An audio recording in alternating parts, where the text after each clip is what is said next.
तो जय श्री कृष्ण, राधे राधे। तो इस संसार में ऐसी कोई चीज़ नहीं है, ऐसी कोई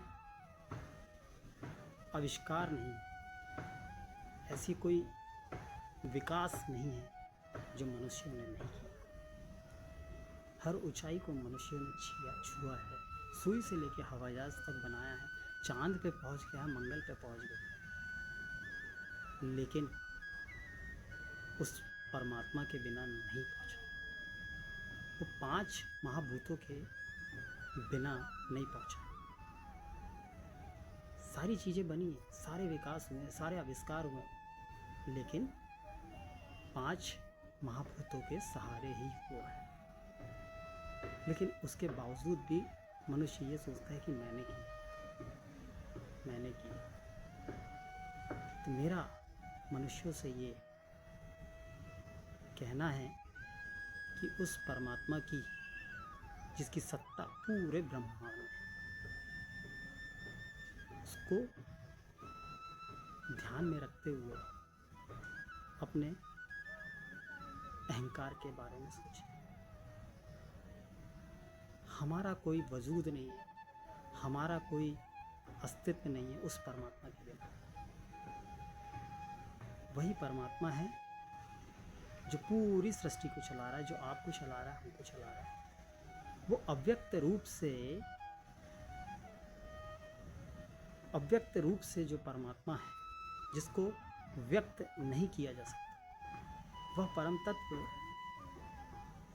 के साथ, उस अव्यक्त रूप परमात्मा के साथ ये प्रकृति रूप माया, या बोल सकते हैं अव्यक्त रूप माया, जब मिलती है तो ब्रह्मांड का निर्माण होता है।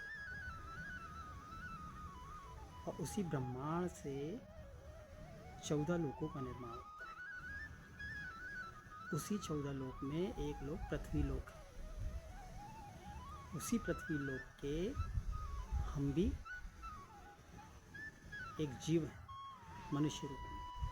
और यह मनुष्य उस परमात्मा की सबसे अनोखी रचना है, जिसने विशेष तौर पे इस मनुष्य को बनाया है।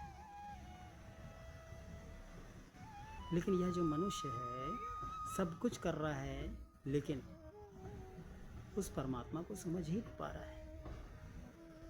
सिर्फ अपने मन तक सीमित है। मन को अच्छा लगा तो ये कर लिया, मन को अच्छा लगा तो वो कर लिया, लेकिन जो परमात्मा उसी में लिप्त है उससे अछूता नहीं है, लेकिन उसको समझ ही नहीं पा रहा है, ना उसको अनुभव कर पा रहा है। जैसे सोने के जो आभूषण है उसमें सोना लिप्त होता है। आभूषणों को मिटा दिया जाए, लेकिन सोने को नहीं मिटा सकते आप। सोने की सत्ता सोने के आभूषणों में हमेशा बनी रही। उसी प्रकार मिट्टी के बर्तनों को मिटाया जा सकता है, लेकिन उसमें मिट्टी के अस्तित्व को कभी विनाश नहीं किया जा सकता, कभी हटाया नहीं जा सकता। उसी प्रकार पूरे ब्रह्मांड में परमात्मा की सत्ता है।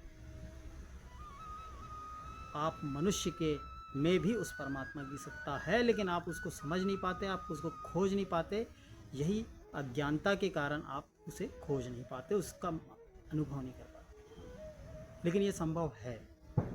ये संभव है यदि आप शास्त्रों का अध्ययन करें, यदि आप धर्म गुरुओं की, सद्गुरुओं की शरण में जाएं। यह एकमात्र विकल्प है जिस रास्ते पर चलकर आप परमात्मा का अनुभव कर सकते।